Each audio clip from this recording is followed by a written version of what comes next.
లూకా సువార్త 19వ అధ్యాయము 7వ వాక్యం. అందరూ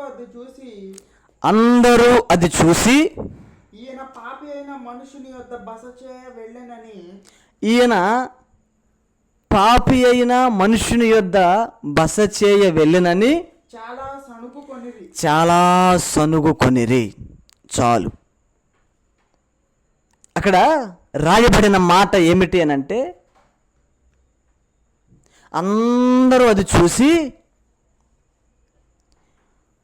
పాపాత్ముడైన మనుషుని దగ్గర నివాసం చేయడానికి, బస చేయడానికి, స్టే చేయడానికి ఇంత పరిశుద్ధుడు పుణ్యాత్ముడైన దేవుడు వెళ్తున్నాడే అని అందరూ సనుగుకొన్నారు. ఎందుకు సనుక్కున్నారు? అసలు అక్కడ జరిగిన సందర్భం ఏమిటి అని అంటే, జక్కయ్య అనే ఒక ధనవంతుడు ఉన్నాడు. అతడు గుత్తందారుడు. వడ్డీలకు ఇస్తాడు, వడ్డీ వ్యాపారం చేస్తాడు. ఎంతోమందిని అన్యాయముగా మోసం చేసి డబ్బులు వసూలు చేసిన వ్యక్తి.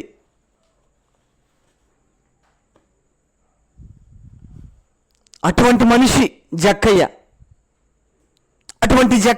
అటువంటి జక్కయ్యకి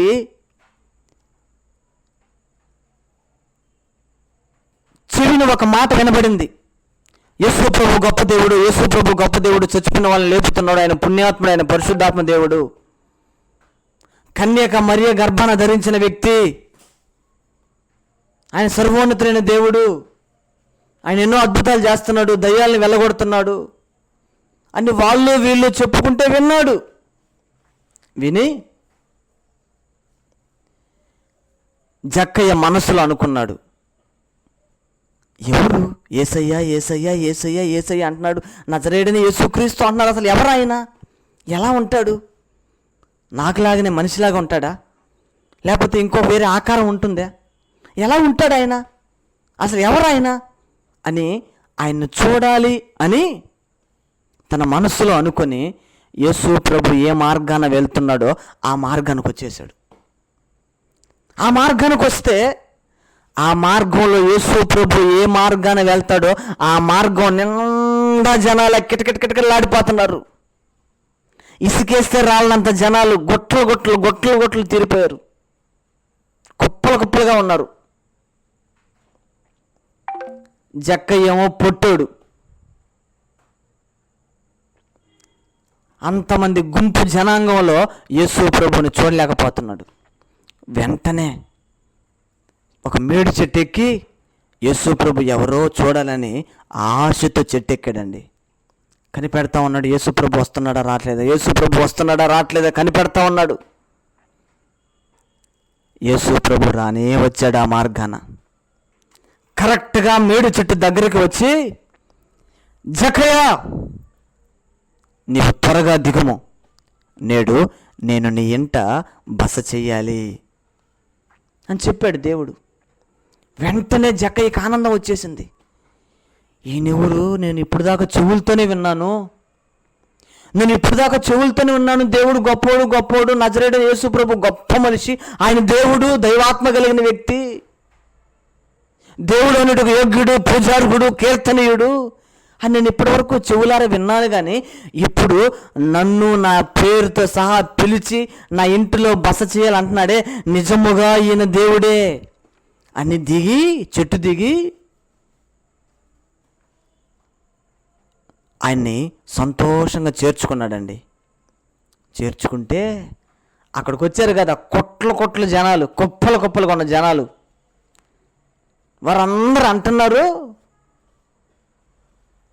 ఏంటి యేసు ప్రభు గొప్ప దేవుడు అని అనుకున్నామే కానీ ఒక పాపాత్ముడైన జక్కయ్య ఇంటి దగ్గర బస చేయడానికి వెళ్తున్నాడు ఏంటి?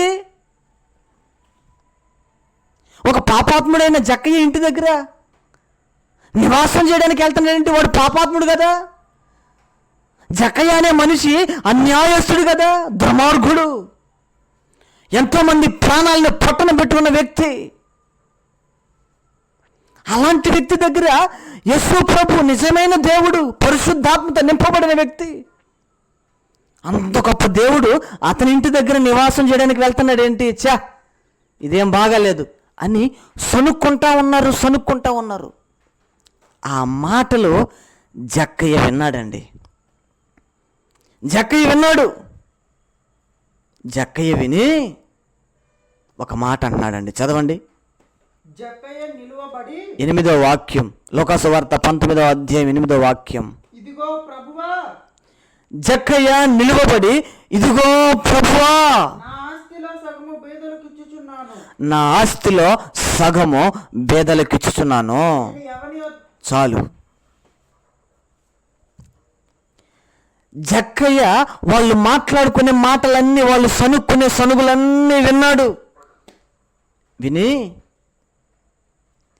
తప్పు చేసింది నేను కదా, దుర్మార్గుని నేను కదా, అన్యాయంగా బ్రతికింది నేను కదా, నన్ను దూషించాలి కానీ నజరేయుడైన యేసు ప్రభువుని దూషిస్తున్నారేంటి?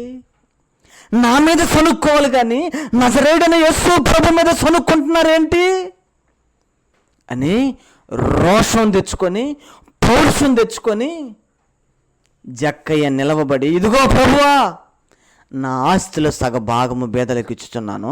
నేను ఎవరి దగ్గరైతే అన్యాయముగా తీసుకున్నానో వారికి 4 గంటలు చెల్లిస్తా.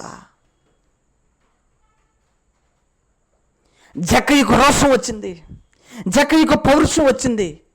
అయ్యో, ఆయన పుణ్యాత్ముడు, ఆయన నజరేయుడైన యేసు ప్రభు పరిశుద్ధుడు, కన్యక మరియ గర్భమందు పరిశుద్ధాత్మ ద్వారా పుట్టిన వ్యక్తి, ఈ లోకం కొరకు శిలువ మరణంలో మరణించడానికి వచ్చిన గొప్ప త్యాగమూర్తి. అంతటి గొప్ప దేవుణ్ణి వాళ్ళు దూషించి సనుక్కుంటున్నారే. తప్పు చేసింది నేను కదా, నన్ను సనుక్కోవాలి, నా మీద దోషణ మాటలు మాట్లాడాలి కానీ నజరేయుడైన యేసు ప్రభు పుణ్యాత్ముడి మీద సనుక్కుంటున్నారే అని రోషం తెచ్చుకున్నాడండి, పౌరుషం తెచ్చుకున్నాడు.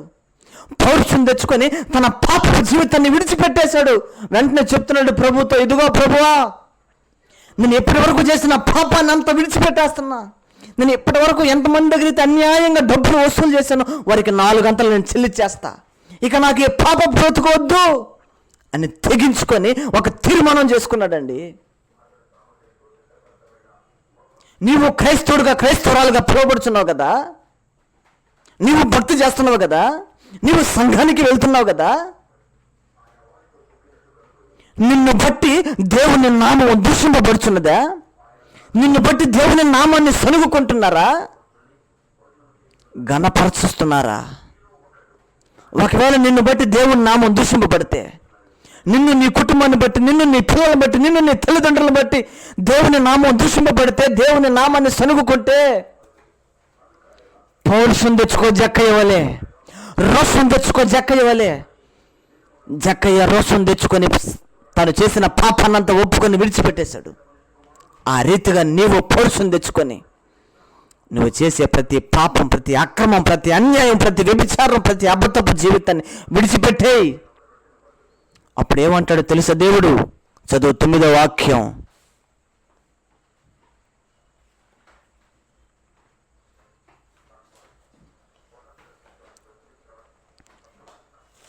దేవుడు అంటున్నాడు, ఇతడును అబ్రహాము కుమారుడే, నేడే ఈ ఇంటికి రక్షణ వచ్చి ఉన్నది. ప్రైజ్ ది లార్డ్, హల్లెలూయా. నీ ఇంటికి రక్షణ కలగాలి అనంటే, నీకు, నీ పిల్లలకి రక్షణ కలగాలి అనంటే, జక్కయ్య వలె పౌరుషం తెచ్చుకొని పాపాన్నంతా విడిచిపెట్టాయి.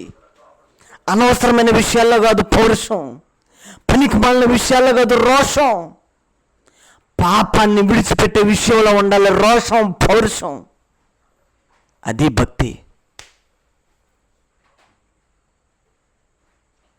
జక్కయ్య వలె నీకు, నీ ఇంటికి రక్షణ రావాలి. జక్కయ్య కుటుంబానికి ఏ రీతిగా రక్షణ వచ్చిందో నీకు, నీ కుటుంబానికి రక్షణ రావాలి, కలగాలి అనంటే పాపాన్ని విడిచిపెట్టాయి. పౌరుషం తెచ్చుకొని పాపాన్ని విడిచిపెట్టాయి. దేవుని దగ్గర ఒప్పుకో, ప్రభువా నేను పాపినయ్యా, నన్ను కరుణించని ఒప్పుకో. ప్రభు నిన్ను కరుణిస్తాడు. అందరు తల్ల వంచండి.